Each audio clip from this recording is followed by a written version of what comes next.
नदी किनारे एक छोटा सा गांव था। गांव जितना छोटा था, गांव में रहने वाले लोगों की सोच उससे भी ज्यादा छोटी थी। इसलिए गांव में ना तो लड़कियों को ज्यादा पढ़ने दिया जाता था, ना ही उन्हें अपने सपने पूरे करने की आजादी थी। इस गांव में एक रत्ना नाम की लड़की रहा करती थी। रत्ना पढ़ाई में बहुत ही अच्छी थी और पढ़ लिख कर नौकरी करना चाहती थी, लेकिन उसके माँ बाप उसकी शादी करके अपनी जिम्मेदारियों से मुक्त होना चाहते थे। एक दिन, रत्ना, ये देख, मैं तेरे लिए बढ़िया घाघरा चोली लेकर आई हूँ। इसे पहनकर चल अच्छे से तैयार हो जा।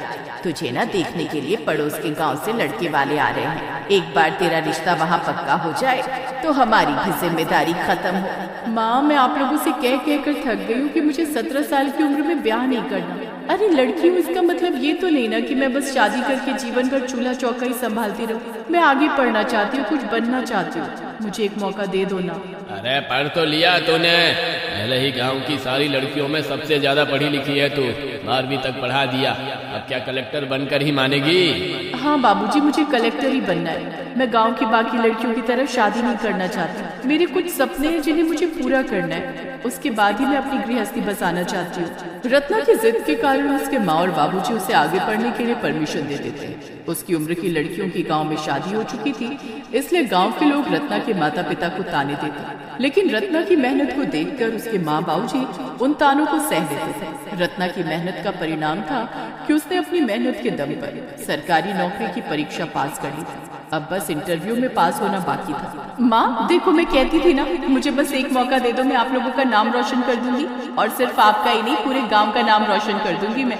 अब तुम देखना, मैंने इतनी अच्छी तैयारी की है ना कि मेरा ये इंटरव्यू भी पास हो ही जाएगा। माता पिता से आशीर्वाद लेकर रत्ना इंटरव्यू के लिए निकल जाती है। अकबर रोड तक जाना है, ले चलोगे क्या? हाँ हाँ, क्यों नहीं मैडम, बैठिए। रत्ना ऑटो में बैठकर इंटरव्यू देने के लिए निकल पड़ती है। इंटरव्यू की जगह से कुछ दूरी पहले काफी लंबा जाम लगा हुआ था। मैडम, आप यहाँ से सड़क क्रॉस करके पैदल पैदल चली जाइए, 10 मिनट में पहुँच जाएंगी। ऑटो में बैठकर जाने के चक्कर में कहीं आपका इंटरव्यू ही छूट ना जाए। इस सिग्नल पर बहुत लंबा जाम लगा है। मुझे ऐसा लगता है कि इस जाम को निकलने में 1 घंटे का लगभग समय लग जाएगा। ठीक है भैया, मैं पैदल ही चली जाती हूँ। रत्ना ऑटो से उतरकर सड़क क्रॉस करने लगती है, तभी सामने से आ रही एक तेज रफ्तार गाड़ी उसे टक्कर मार देती है और वो उछलकर जमीन में जा गिरती है। जमीन पर गिरते ही रत्ना की आंखों के आगे अंधेरा छाने लगता है। 2 पल ठहर कर वो गाड़ी वाला मुड़कर रत्ना की ओर देखता है और उसके बाद गाड़ी की रफ्तार तेज करके वहां से निकल जाता है। धुंधलाती नजर से वो गाड़ी के आखिरी 3 नंबर ही देख पाती है, 777, और ये नंबर उसके दिमाग पर मानो छप से जाते हैं। कुछ ही मिनट में रत्ना अपने होश खो बैठी थी। सड़क पर खून से लथपथ एक लड़की को पड़े देख आसपास लोग जमा होने लगते हैं और उसका वीडियो बनाना शुरू कर देते हैं, लेकिन कोई भी रत्ना की मदद करने की कोशिश नहीं करता, जिसका परिणाम ये होता है कि पुलिस के पहुंचने से पहले ही रत्ना दम तोड़ देती है। रत्ना का शरीर तो गाड़ी से टक्कर लगने के बाद बेजान हो गया था, लेकिन उसकी आत्मा को अभी तक इस बात का एहसास ही नहीं था कि वो अब इस दुनिया में नहीं रही। अधूरी इच्छा के मन में रह जाने के कारण रत्ना एक चुड़ैल का रूप ले लेती है और सड़क पर से उठकर तेजी से अपने इंटरव्यू वाली जगह की ओर दौड़ने लगती है। कुछ ही देर में वो अपने इंटरव्यू की बिल्डिंग में पहुंच जाती है। कुछ देर बाद उसका नाम पुकारा जाता है। रत्ना गुप्ता, यहाँ पर कोई रत्ना गुप्ता है? रत्ना गुप्ता, अब आपकी बारी है, इंटरव्यू के लिए अंदर आ जाइए। रत्ना का नाम पुकारे जाने पर रत्ना दौड़ते हुए इंटरव्यू रूम के अंदर जाती है और सामने कुर्सी पर बैठ जाती है। रत्ना गुप्ता कौन है? इंटरव्यू नहीं देना है क्या इसको? पता नहीं कैसे कैसे लोग सेलेक्ट हो जाते हैं। अरे जब इन्हें नौकरी करनी ही नहीं होती तो एक सीट क्यों खराब करते हैं? अरे सर, ऐसा मत कहिए, मुझे इस नौकरी की बहुत जरूरत है। मैं आई तो हूँ, प्लीज मेरी तरफ देखिए ना। जाने दीजिए, लगता है रत्ना गुप्ता इंटरव्यू देने आई ही नहीं है। आप अगले कैंडिडेट को बुलाइए। ये कैसे हो सकता है? मैं तो आप लोगों के सामने ही बैठी हूँ ना, मुझे आप देख नहीं पा रहे हैं क्या? आपको मेरी आवाज सुनाई नहीं दे रही है क्या? प्लीज ऐसा मत करिए, इस इंटरव्यू तक पहुंचने के लिए मैंने बहुत मेहनत की है सर, प्लीज मेरी बात सुनिए। रत्ना चिल्लाती रहती है, लेकिन किसी को भी रत्ना ना तो दिखाई देती है, ना ही उसकी आवाज सुनाई देती है। रत्ना रोते हुए उठकर बाथरूम में जाती है। वहां जाकर वो जैसे शीशे में अपना चेहरा देखती है, उसे एक झटका सा लगता है। अपना डरावना चेहरा देखकर उसे यकीन ही नहीं होता कि ये वही है। तभी उसे अभी कुछ देर पहले हुए उसके एक्सीडेंट वाली बात याद आती है। इसका मतलब मैं मर चुकी हूँ, इसलिए कोई मुझे न देख पा रहा है, न मेरी आवाज सुन पा रहा है। मेरी बरसों की मेहनत, मेरे सपने, मेरे माँ बाप की उम्मीद, सब पर पानी फिर गया। मेरे माँ बाबूजी को तो यही लग रहा होगा कि अभी तक मैंने इंटरव्यू दे दिया होगा और बहुत जल्द मैं उन्हें अपनी नौकरी लगने की खुशखबरी सुनाऊंगी। लेकिन वो बेचारे तो जानते ही नहीं कि उनकी बेटी अब इस दुनिया में नहीं रही। जिसने मेरी उम्मीदों पर पानी फेरा मैं उसे छोड़ूंगी नहीं। 2 दिन बाद रात के 10 बजे का समय था। एक गाड़ी तेज रफ्तार से सड़क पर बढ़ी जा रही थी।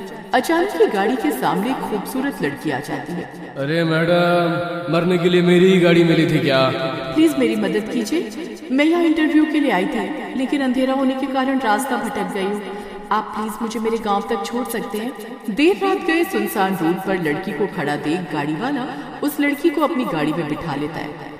मैडम, कहाँ जाना है आपको? बस आगे से राइट ले लीजिए, वहीं पर 200 मीटर आगे मेरा घर है। अरे लेकिन उधर तो जंगल है, उधर किसका घर है? आप बस छोड़ दीजिए ना, मैं पहले ही लेट हो रही हूँ। लड़की अपनी बातों में उलझाकर ड्राइवर को एक खंडहर के सामने तक ले जाती है।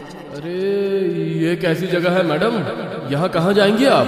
ड्राइवर के इतना पूछते ही वो सुंदर लड़की एक चुड़ैल के रूप में बदल जाती है और अपने हाथ को लंबा करके ड्राइवर को खींचकर गाड़ी से बाहर निकाल लेती है। एक्सीडेंट करके मुझे मरने के लिए सड़क पर छोड़ा था ना, अब देख तू तड़प तड़प कर रोएगा, चीखेगा, चिल्लाएगा, लेकिन तेरी मदद करने वाला यहाँ कोई नहीं आएगा।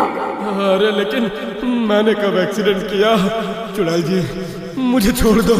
ड्राइवर चीखकर चिल्लाता रह जाता है, लेकिन चुड़ैल रत्ना उसका गला दबाकर उसकी जान ले लेती है। अगले दिन सुबह पुलिस को गाड़ी और लाश उसी खंडहर के सामने मिलते हैं। पुलिस अभी ये केस सुलझाने में लगी हुई थी कि 2 दिन बाद एक बार फिर से ठीक उसी खंडहर के सामने एक और आदमी की लाश मिलती है। लेकिन इस बार दोनों मर्डरर्स में पुलिस को एक कॉमन बात दिखाई देती है, और वो ये कि दोनों गाड़ियों के नंबर की आखिरी 3 डिजिट 777 थी। एक के बाद एक लाश मिलती रहती है और हर बार गाड़ी का नंबर 777 ही होता था, जो पुलिस के लिए एक बहुत बड़ी पहेली बनकर रह गया था। रात के 11 बजे का समय रहा होगा। रत्ना चुड़ैल एक सुंदर सी लड़की का रूप लेती है और एक बार फिर से अपने शिकार की तलाश में निकल जाती है। कुछ देर बाद उसे सामने से एक गाड़ी आती हुई नजर आती है।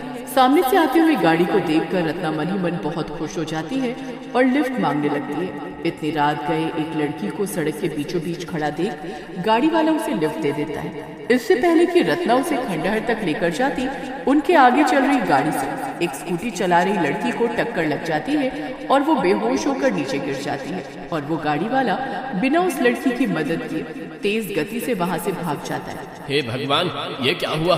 कैसे कैसे लोग हैं दुनिया में? अरे टक्कर मारकर बेचारी को सड़क पर मरने के लिए छोड़ दिया। मैडम, आप किसी और से लिफ्ट ले लीजिए, मैं आपको आगे चौक तक छोड़ देता हूँ। अभी उस लड़की को हॉस्पिटल पहुँचाना बहुत जरूरी है, किसी की जान पर बात आ गई है। और हॉस्पिटल की तरफ गाड़ी मोड़ लेता है। उस आदमी को मदद करते देख रत्ना तुरंत अपने चुड़ैल वाले रूप में आ जाती है। अरे चुड़ैल, कोई बचाओ! अरे ये चुड़ैल मेरी गाड़ी में कैसे आ गई? घबराओ मत, तुम्हें मुझसे डरने की कोई जरूरत नहीं है। हाँ, ये सच है कि मैंने तुम्हारी गाड़ी में लिफ्ट इसीलिए मांग दी थी ताकि मैं तुम्हें मारकर अपना बदला ले सकूं। कुछ दिन पहले मेरा इसी सड़क पर एक गाड़ी से एक्सीडेंट हो गया था। उस गाड़ी के नंबर की लास्ट 3 डिजिट भी 777 थी। उस गाड़ी वाले ने मुझे अस्पताल नहीं पहुंचाया, बल्कि वो मुझे सड़क पर ऐसे ही छोड़कर भाग गया, जिसकी वजह से मेरी मौत हो गई और तभी से मैं चुड़ैल बनकर भटक रही हूँ। लेकिन आज एक 777 नंबर की गाड़ी वाले को किसी जरूरतमंद की मदद करते देख मेरे मन को बहुत शांति मिली है। मैं बहुत हल्का महसूस कर रही हूँ। अपने बदले की आग में मैं तो भूल ही गई थी कि हर वो आदमी जिसके नंबर प्लेट पर 777 नंबर हो वो गलत नहीं हो सकता। चुड़ैल रत्ना की भटकती हुई आत्मा को उसी दिन शांति मिल जाती है और वो हमेशा हमेशा के लिए इस दुनिया को छोड़कर मुक्त हो जाती है। अगर आपको ये वीडियो पसंद आई तो लाइक करें और चैनल को सब्सक्राइब करें नई वीडियो के लिए।